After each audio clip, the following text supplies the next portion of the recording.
Je prends la parole non pas en tant que président de l'Académie de chirurgie, il n'y a pas eu de révolution, mais je suis heureux qu'on démarre cette séance.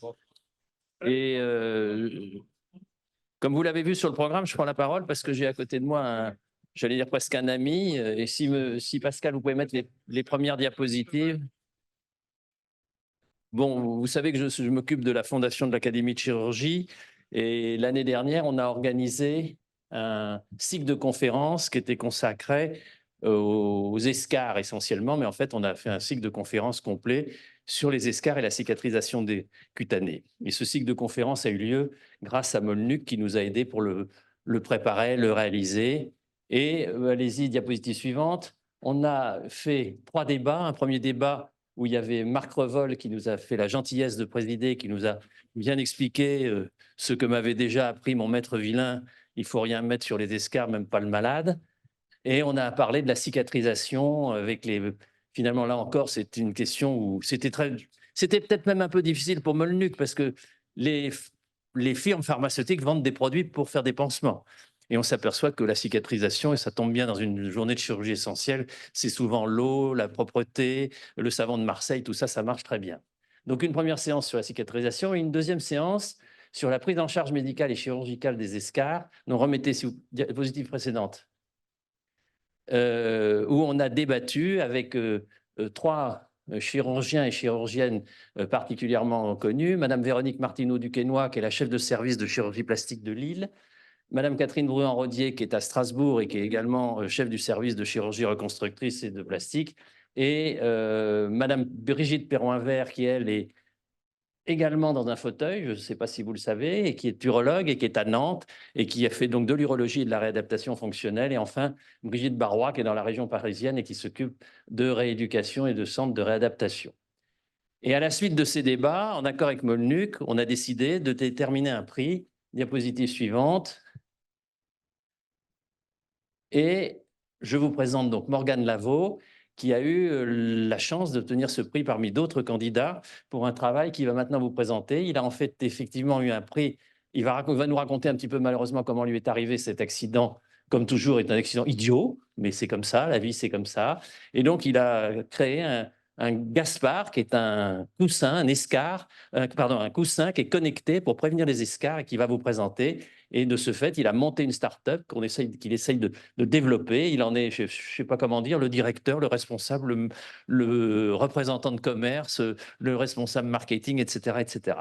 Donc, monsieur Morgan, je suis très ému de vous remettre ce prix parce que c'est vraiment, pour nous, la Fondation, un geste qui nous paraît très important et pour vous féliciter pour le courage. Et si vous voulez, peut-être qu'avant de le remettre, on va peut-être regarder le film, vous pouvez mettre le petit film qui va vous montrer comment marche Gaspard.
Bien, bah donc je suis absolument ému et content de vous remettre ce prix au nom donc de la Fondation de l'Académie de chirurgie et également au nom des laboratoires Molnuc qui nous ont aidés pour fournir. Je vous ai fait un chèque symbolique pour faire la photo et je vous ai fait faire, et je remercie aussi Élodie Gaspard qui est là, qui est responsable des fondations abritées à la Fondation de l'Académie de médecine et qui m'aide dans tous ces processus. Alors, je vais vous donner trop de choses parce que si je vais vous donner aussi un micro pour que vous puissiez nous raconter un peu votre vie, Élodie, peut-être qu'on va faire...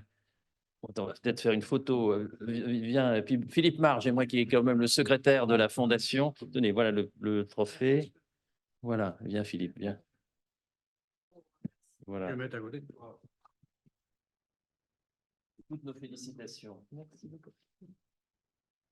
Monsieur Mar, lui-même, venez.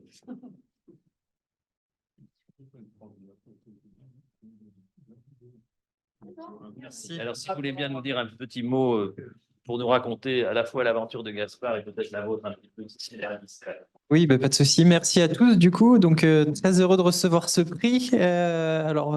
En quelques mots, moi j'ai fait un sport qui s'appelle le flyboard. Donc c'est une planche qui est propulsée par des turbines de jet ski. Donc jusque-là, tout va bien. Là où j'en ai fait, par contre, là où tout va mal, c'est qu'au lieu d'avoir 4 à 6 mètres de profondeur d'eau, il y avait qu'1,20 m d'eau. Et donc, je suis devenu tétraplégique à la suite de cet accident de sport qui m'a contraint de passer 2 ans en centre de rééducation dans le centre de Brigitte Perrin-Verbe que vous avez cité tout à l'heure. Et dans ce centre-là, moi, j'ai eu la chance de ne pas avoir de problématique de peau, donc heureusement. Mais pour autant, le collègue que j'avais en chambre à côté de moi, lui, est revenu au bout de quelques heures chez lui avec des escarres. Donc pour moi, c'était quelque chose d'assez nouveau. Et en fait, ce qui s'est passé, c'est que son coussin qui était sur son fauteuil a dysfonctionné, c'est-à-dire que l'air qu'il y avait dedans a fui. Et ce qui s'est passé, c'est que ses fesses ont reposé sur la plaque d'assise du fauteuil roulant. Et après quelques heures, l'escar est arrivé. En parallèle de ça, donc au centre de rééducation, ma kiné, accompagnée de tout le staff, me donnait de l'éducation thérapeutique à faire, donc directement des push-ups à réaliser, donc le fait d'amener de l'afflux sanguin au niveau des ischions en réalisant ce genre de mouvement. On m'a dit, Morgane, il faut faire attention à bien regarder comment tu es positionné au fauteuil. Et en parallèle de ça, on me montre une technologie qui est une nappe de capteur de pression qui est régulièrement dans les centres de rééducation pour faire du positionnement au fauteuil. Ma kiné, en plus de ça, me dit, Morgane, toutes les heures sur ta montre connectée, donc à l'époque j'avais déjà une montre connectée, il fallait la mettre à sonner toutes les heures pour se dire et se rappeler au bon souvenir de réaliser les éléments de prévention. Je me suis dit, mais en fait, je passe sur une nappe de capteur qui a l'air très connectée, qui me permet en fait d'éviter les problèmes de peau et qui rassure le corps soignant. Et pour autant, mon collègue de chambre est retourné chez lui et n'avait plus cette information-là. Donc j'ai cherché une technologie qui existait pas, qui s'apparentait en fait à tout ce système d'éducation et de suivi. Et comme je ne l'ai pas trouvé, je l'ai créé. Donc ça, c'était il y a quelques années maintenant.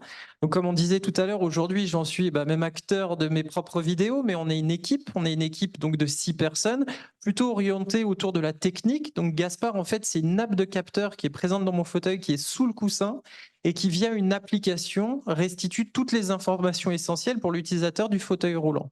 Ce dispositif-là est commercialisé maintenant depuis 5 ans et on est en phase d'études cliniques justement pour prouver l'efficacité du dispositif et faire que ce dispositif-là puisse faire 2 choses. Un, actualiser une littérature qui est un petit peu vieillissante parce que tout ce qui avait été produit à l'époque, c'était sur du déclaratif, notamment le nombre de mouvements réalisés, comment être bien positionné. Donc on va actualiser tout ça. Et le deuxième point qui est un point essentiel pour nous, c'est aussi obtenir une prise en charge, pourquoi pas de la sécurité sociale, pour faire que ce dispositif-là puisse être répandu au maximum sous les fesses des utilisateurs de fauteuils roulants. Gaspard, donc c'est le nom du produit, est actuellement en phase d'études cliniques dans 5 centres de rééducation et le produit en lui-même donc est commercialisé.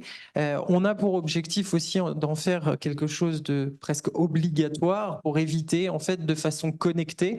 Alors ça, ce n'est qu'un moyen de restitution, mais d'éviter aux personnes en fauteuil roulant d'avoir ces problématiques-là qui touchent finalement une personne sur 2 en fauteuil parce que on ne fait pas forcément attention à la qualité de ses mouvements, à la qualité de sa peau, parce qu'on est dans un quotidien qui est classique, un peu comme vous tous, là, vous êtes potentiellement tous mal positionnés. La différence entre vous et moi, c'est que moi, je ne ressens pas ce qui se passe sous mes fesses. Et bien là, Gaspard va ramener un minimum de sensibilité et d'information sur ce qui se passe sous les fesses de l'utilisateur. Donc voilà, aujourd'hui, je suis honoré d'être devant vous. Je ne suis pas issu du monde médical parce que je suis là par accident. Hein. Avant, j'étais dans l'immobilier, donc rien à voir. Et donc, j'apprends en fait à faire qu'un dispositif comme le mien puisse un jour exister à vos yeux. Donc là, je suis très heureux de pouvoir me présenter à vous. Et puis après, faire remonter l'information sur des instances qui pourraient faire que favoriser en fait la prise en charge de ce dispositif-là, puisqu'on voit que dans notre milieu, à nous, utilisateurs de fauteuils roulants, ce qui compte, c'est la prévention, bien évidemment, mais c'est aussi le financement. Et le financement, aujourd'hui, c'est quelque chose de difficile à obtenir, difficile à mettre en place. Et là, nous, on est en phase d'études cliniques, 250 patients à intégrer dans l'étude, donc ce n'est pas une petite étude. On doit accélérer tout ce mécanisme-là et espérer un jour obtenir ce remboursement sécurité sociale. Donc, je suis très content et honoré de recevoir ce prix-là qui, je l'espère, va pouvoir nous permettre, nous, d'accélérer tous ces développements. Et je suis à disposition si vous avez des questions et des conseils, bien évidemment, autour de notre aventure. Merci. Écoutez, j'ai plus mon mot à dire, mais je m'engage vis-à-vis de la vice-présidente que cette étude clinique soit publiée un jour à l'Académie de chirurgie quand elle sortira. Ça sera une bonne occasion. N'hésitez pas à nous le faire savoir. Et s'il y a des questions très personnelles ou très techniques sur le coussin connecté, est-ce que vous voulez vous connecter quelque chose? Oui. Est-ce que vous envisagez pour les gens qui ont des amputations des membres inférieurs où il y a des problèmes qui sont assez proches, des problèmes de contact notamment, pour comprendre comment sont les contacts, est-ce qu'on peut envisager au niveau de ces prothèses donc externes, est-ce qu'on peut envisager des capteurs dans le même esprit? Alors, on a été contacté pour ce genre de développement et on sait tapisser n'importe quel type de support pour en restituer une information, soit de pression, soit on nous a évoqué aussi la température qui était très importante, la macération, et tous ces éléments-là, on sait les intégrer. C'est des capteurs qu'on arrive à imprimer. Et surtout, ce qu'on arrive à avoir, c'est qu'au-delà de capter, il faut restituer l'information. Et nous, l'intelligence de notre dispositif, elle réside dans ces deux éléments, capter et restituer. Seul point entre les deux, c'est le financement en fait de ces capteurs vraiment à la demande qui font que les prix sont assez importants. Là, un dispositif comme le nôtre, on essaie de le répandre au maximum et ça coûte 495 € TTC pour l'utilisateur final. Et sur des éléments très précis comme ça, on sait faire du développement et on n'a pas juste les coûts qui vont en face aujourd'hui de façon systématique. C'est vraiment du cas par cas. Mais oui, on a été contacté par une société nantaise qui fait des prothèses et qui souhaitait intégrer cette technologie-là à l'intérieur des orthèses. Vous précisez que l'Académie a un partenariat avec l'Agence pour l'innovation en santé, qui est une nouvelle agence et qui est là pour favoriser le développement des innovations. Et donc, n'hésitez pas qu'on puisse éventuellement pousser votre dossier. Avec plaisir, ouais. Merci. Merci beaucoup. Merci à tous. Je crois que je vais vous aider à... Vous voulez dire un mot Je voulais lui dire un mot de la part de notre président, Olivier Jardet, qui ne peut pas être là aujourd'hui. Il le regrette vraiment et vous adresse ses très chaleureuses félicitations. Il est très fier que ce soit vous qui ayez le prix. Et puis moi, j'aurais une toute petite question personnelle. On travaille aussi pas mal dans le domaine des objets connectés. Notre difficulté, ce sont les gens âgés qui parfois n'arrivent pas à s'en sortir avec ces objets connectés. Comment est-ce qu'on pourrait faire pour éviter cette fracture numérique parce que malheureusement, ils sont dans cette situation aussi et parfois, c'est compliqué de les appareiller. Oui, alors, c'est juste, on travaille aujourd'hui, nous, avec le pôle gériatrique du CHU de Rouen, notamment, sur comment, en fait, évangéliser cet accès à l'information. Alors, directement avec l'utilisateur final, on voit quand même que certaines personnes âgées, faut voir le niveau de l'âge, mais c'est pas tant ça, c'est plutôt comment elles sont intégrées dans le processus, mais une fois qu'elles maîtrisent l'outil, elles s'en servent tout aussi bien que d'autres. Néanmoins, sur ces sujets un petit peu de personnes âgées, on travaille beaucoup avec le corps aidant et le corps soignant, c'est-à-dire que l'information aujourd'hui, moi, elle est restituée sur mon téléphone parce que je suis capable de capter l'information et de la traiter, mais on sait travailler aussi sur des supports qui sont des supports directement avec les aides-soignantes, avec les infirmières, avec les médecins qui sont directement sur des ordinateurs et qui peuvent créer des alertes. Le défi aujourd'hui, c'est justement de sortir des objets connectés parce que c'est presque un gros mot aujourd'hui, parce qu'on peut tout connecter. Une chaise peut être connectée, tout peut être connecté. Et ce qu'il y avait de plus important, moi, dans mon dispositif et dans le dispositif concret, c'est pas tant la connexion, c'est plutôt l'information qui en ressort et il faut qu'elle soit automatique. Et donc, Gaspard, je pourrais m'étendre dessus, mais on n'est pas que sur le fait d'alerter l'utilisateur, mais plutôt les personnes qui tournent autour pour qu'il y ait une prise en charge en amont des problèmes.